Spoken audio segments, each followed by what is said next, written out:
Hey there, Taylor Ellwood, and welcome back to the Magical Experiments channel. If you're watching one of these videos for the first time, click the subscribe button below and click the bell notification so that way you get notified when I go live. I know I was on here yesterday and I'm back again today because this is usually the day I do this thing. And so today I thought I would talk a bit about the ethics and pragmatics of love magic. And this came about because I got a couple of comments on a recent video um, that I did in regards to love magic. So I'm going to read these comments aloud first, and then I'm going to talk about this.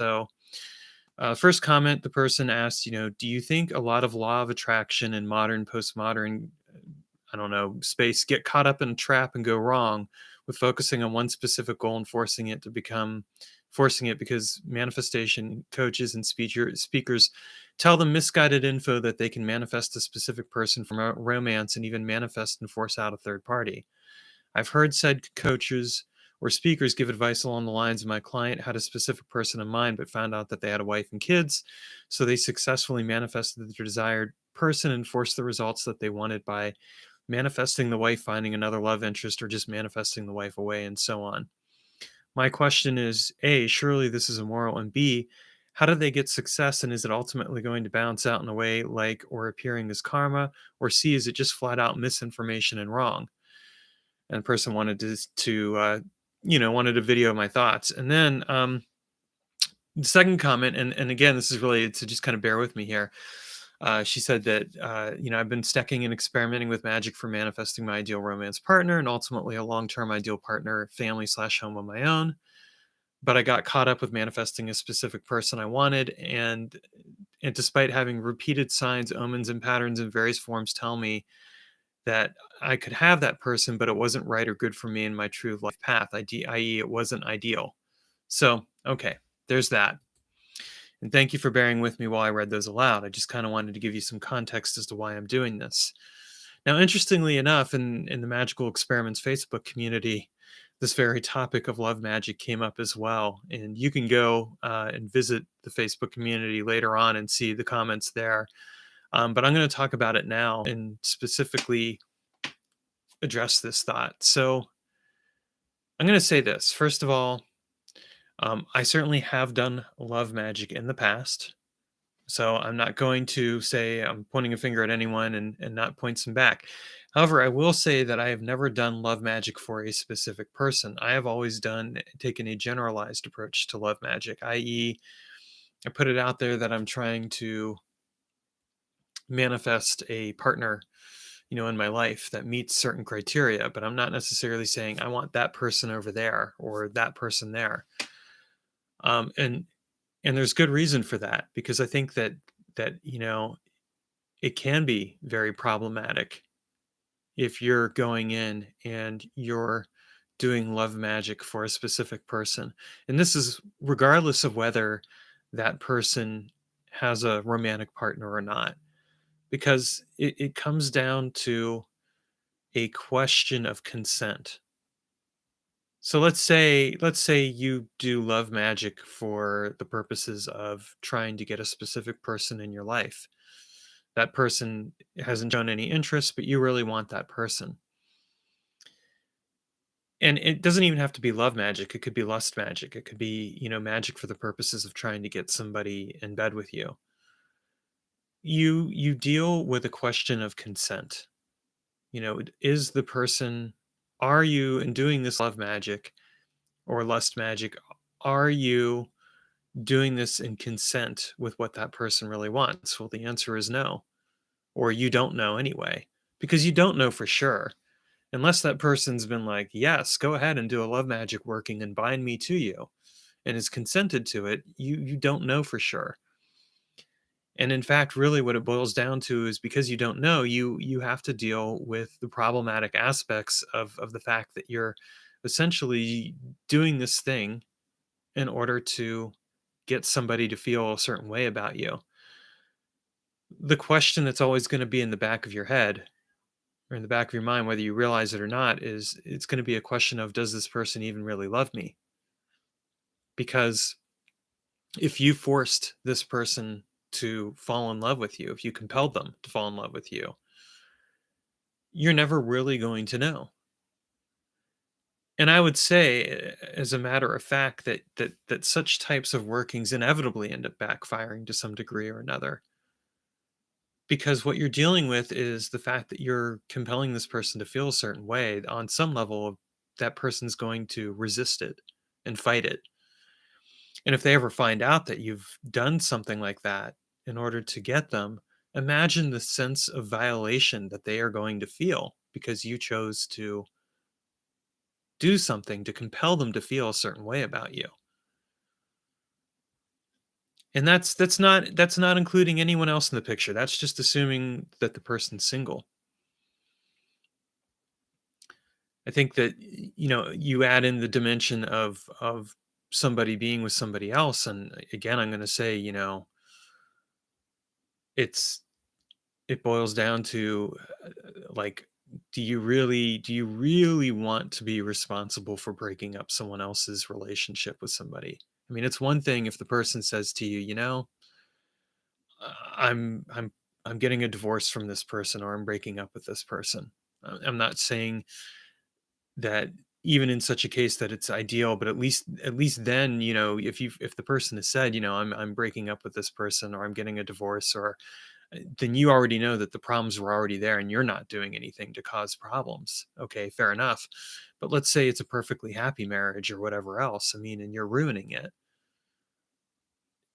Aside from the fact that, think about it from this perspective, think about just how selfish it is. You're not doing it out of love. You don't love that person. You want that person for your own selfish desires. It's narcissistic, plain and simple. You're not doing it because you care about the person. You care about how that person makes you feel. And if that doesn't bother you, then I mean, you really need to take a good hard look at yourself. And I'm not speaking about that from an ethical perspective per se. I'm speaking about it from a person perspective. So I don't recommend doing love magic to try and get a specific person. And I also say this as somebody who's had such situations happen to me. I mean, I have had a couple situations where, so far as I can tell, people did try and do some type of love slash lust magic. And I can tell you that it is not an ideal situation to be in. You end up second guessing your own feelings in regards to that person. I had it happen once when I was 20 years old, with somebody who was a fair amount older than me. Um, and that person ended up leaving some hooks in my energetic body for many, many years. And even came back into my life at one point and tried to break up the relationship I was in at the time. And then I had it happen again some years later with another person who, again, I suspect did some stuff. And I mean, no matter what, it's just not a good thing to do. Now, all that aside, I'm also going to say that, there's also the other side of this, which is each person has to own their own end of responsibility for things. You have to take responsibility for your own end of things and your actions and your choices. So, if you find yourself in a situation where you're feeling emotions for someone and you're kind of like, I don't know why I'm feeling this way or whatever else, before you say it was a love spell that's made me do it, you have to take a look at yourself and your situation and circumstances and take responsibility for your feelings. So I'm not letting you off the hook. And again, I say that as somebody who's made some mistakes in my life, who sometimes read too much into a situation, who sometimes made some choices that were harmful to other people because I got caught up in my own emotions and I let those emotions dictate my thing. I could easily say, well, it was love magic every time, or whatever else it was, but it's not. It's not always that. And you kind of have to balance these things out and really examine the situation for what it is and not just assume automatically that it's one thing or another. You have to look at it objectively, which is a hard thing to do. because emotions are hard to deal with. This is one of the reasons why my next nonfiction book, which I'm starting next week, The Inner Alchemy of Emotions, is going to touch on a lot of this stuff in further detail. But I want to talk for a moment too about the pragmatics of love magic, and this is what I want to say about this.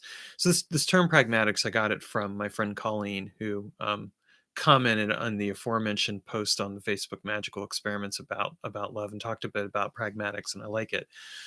That perhaps the best way to approach things is to take a pragmatic approach, which is to say that you look at it from the perspective of what is going to be easiest for me.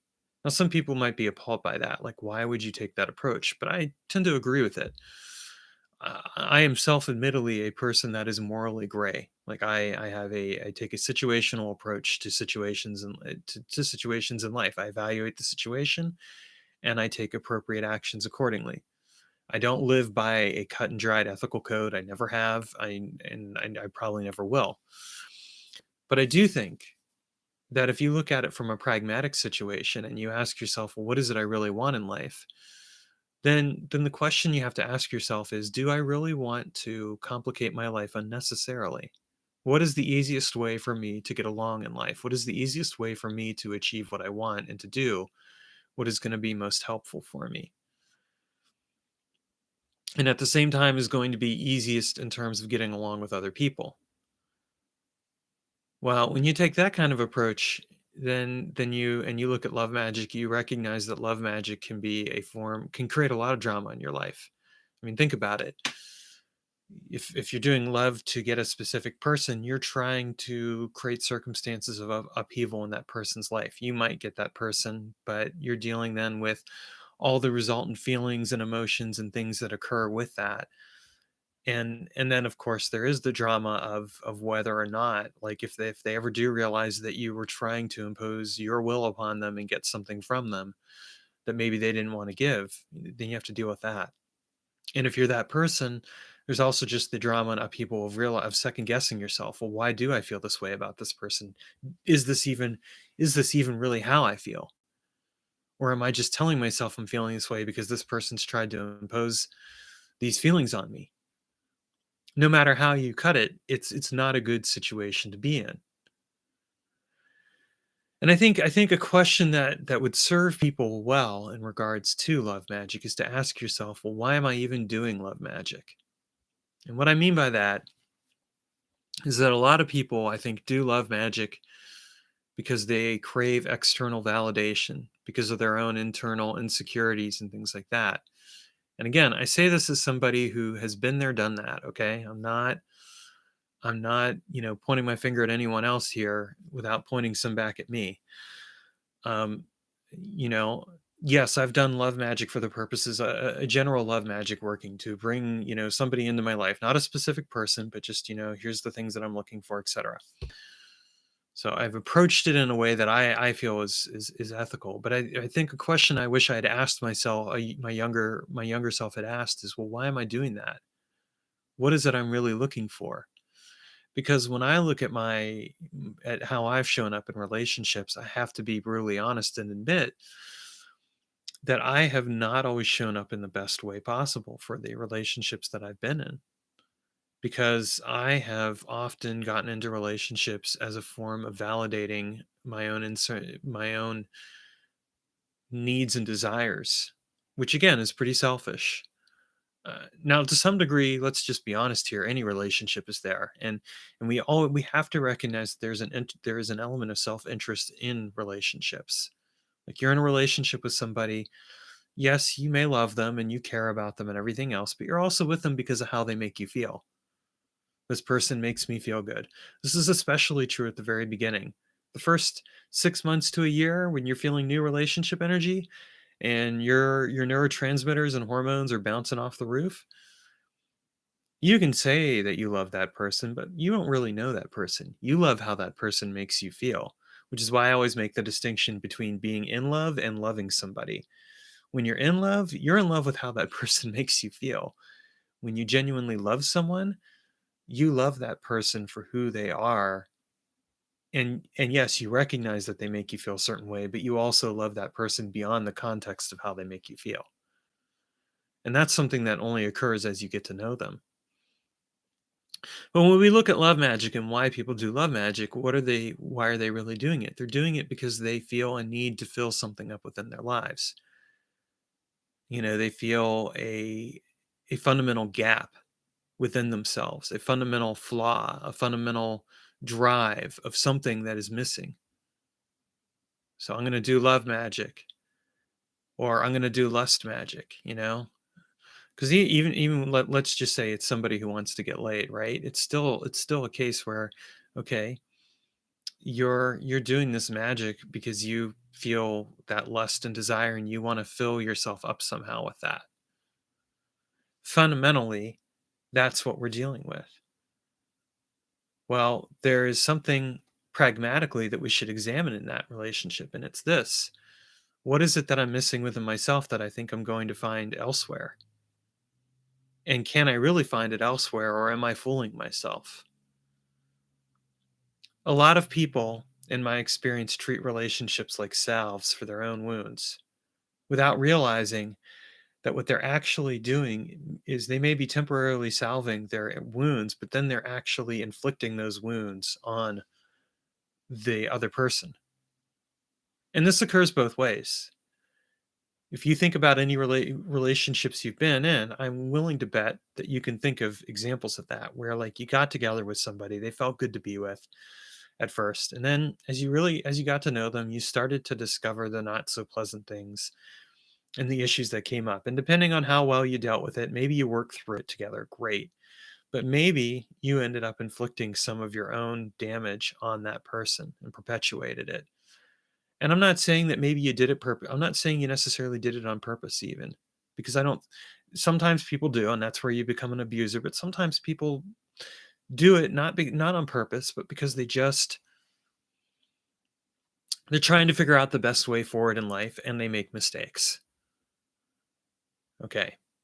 And there's a very real difference between making mistake and purposely harming somebody.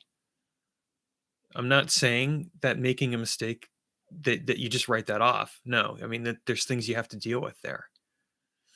Now, on the flip side of this, if you look at it and you think, well, geez, Taylor, are you telling me then I shouldn't get into a relationship? I'm not saying that because realistically, we all have our damage from our childhoods and from other experiences in our lives. And the truth of the matter is, we're not going to automatically get rid of that damage on our own per se. You can do all the internal work you want, but until you're in a relationship with somebody, in some ways, you're not going to get exposed to some of the things that you have to face within yourself. I'm just saying that you have to be aware of that. You have to be aware of the fact that when you're in a relationship with somebody, that that's a factor, and that a lot of times when we get into relationships with people, we're approaching it. We might lie to ourselves and tell ourselves that we're approaching it from a perspective of, oh, I'm trying to fill something up within or I'm in love with this person, but be lying to ourselves because we're also trying to fill something up. We're trying to fill up a gap within our lives. And I think that the best thing we could do is just own that and be honest about it, not just with ourselves, but also with the person that we're getting involved with or the people.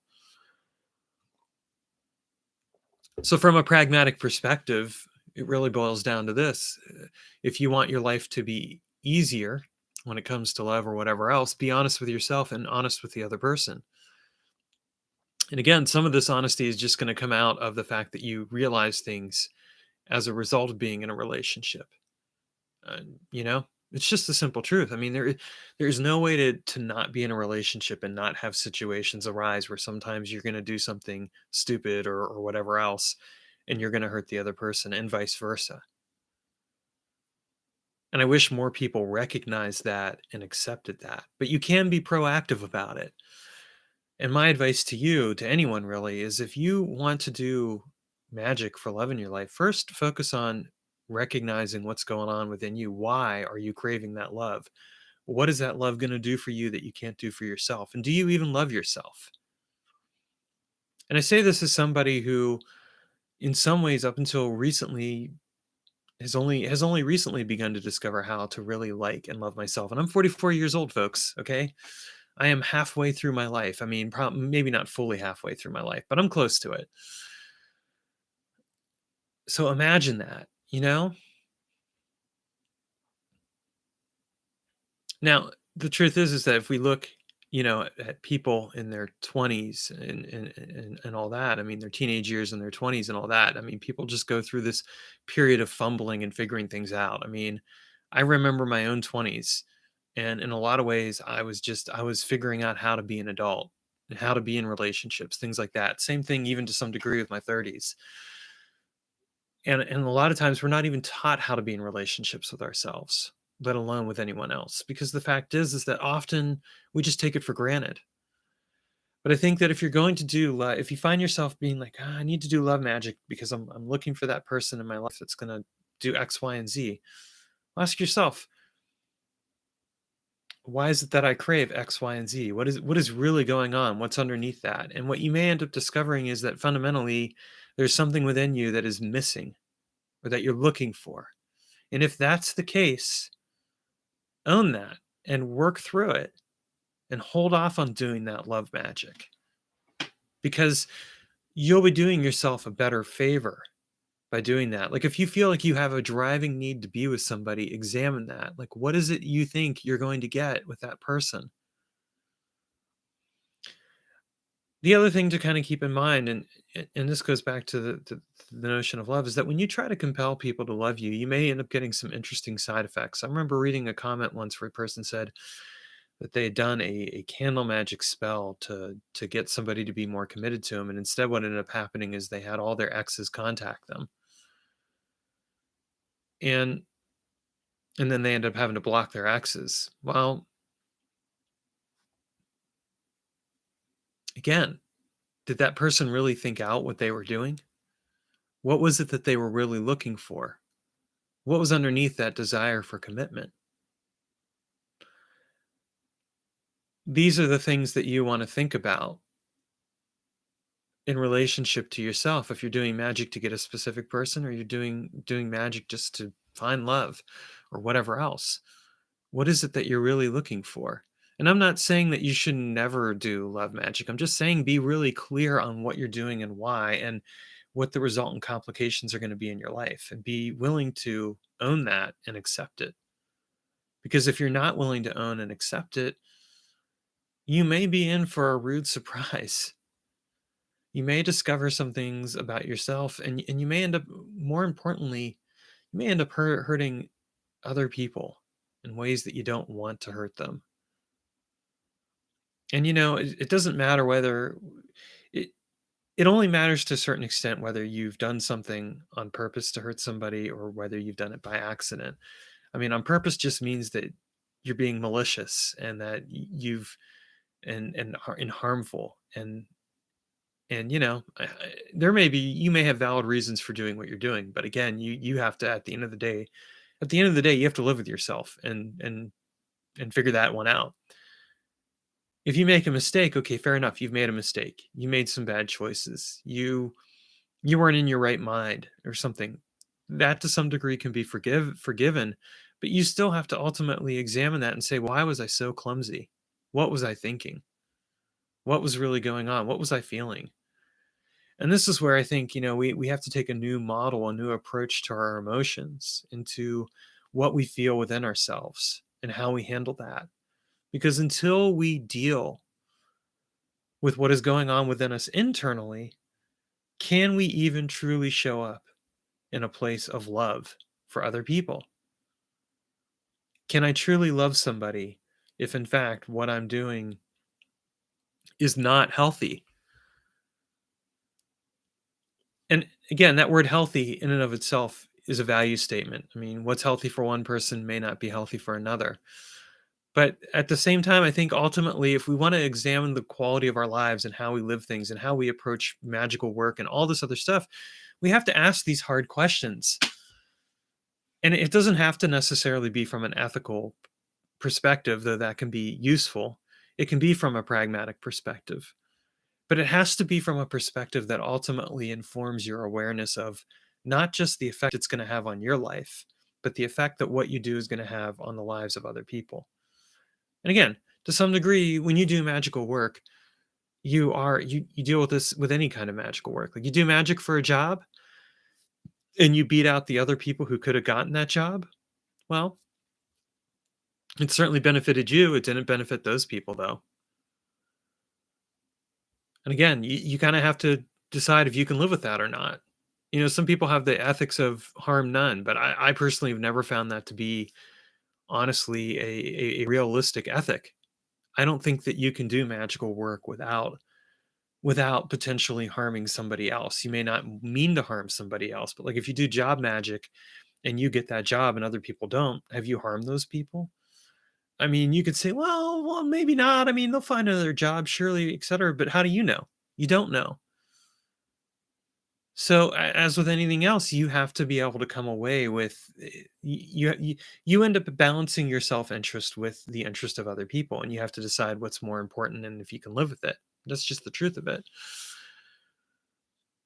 And I just think most people don't really explore these thorny questions in depth because it's convenient not to. But in the case of magical work and anything else, again, we have to live with our choices and our decisions. So I put that out there to you to really consider in the fullness of time and perspective. Like, what is it you really want? How is it going to affect you? How will it affect other people? Are you trying to fulfill something within yourself? And can you live with not just the results, but the consequences? And if you can, then hey, go for it. But make sure you own it. And that is a harder thing to do than I think most people realize. Because when you truly own it, it means that you take responsibility for what you bring into a situation. And in my experience, most people don't want to take that level of responsibility because that level of responsibility is hard. All right, there you go. So that's some consideration for you in regards to the ethics and pragmatics of love magic. It's just my thoughts. Run with it if you want. Ask questions, leave comments, all that fun stuff. Remember, folks, no matter what happens, there is one person you have to live with 24/7, and that's you. And if you find yourself having trouble looking at yourself in the mirror, if you find yourself hating yourself or loathing yourself or whatever else, well, hey, first of all, welcome to how the majority of people feel about themselves to some degree or another. But secondly, be kind, be gentle, but do the internal work. Because if you can sort your internal crap out, you will be a much happier and healthier person and you will enjoy life a lot more. And if you can't, you will not only stir chaos in your life, but in the lives of other people. And if those are people that you do love and care about, you got to think that one through. And I say that as somebody who has made some rash choices sometimes. So again, I'm not going to tell you that I've always got my act together because I don't. I do a lot of the time, and I'm getting better. But I've definitely made some not so great choices in my life, and I have to deal with the consequences of those choices just like anyone else does. So take everything I've shared with you with a grain of salt. And thanks for watching.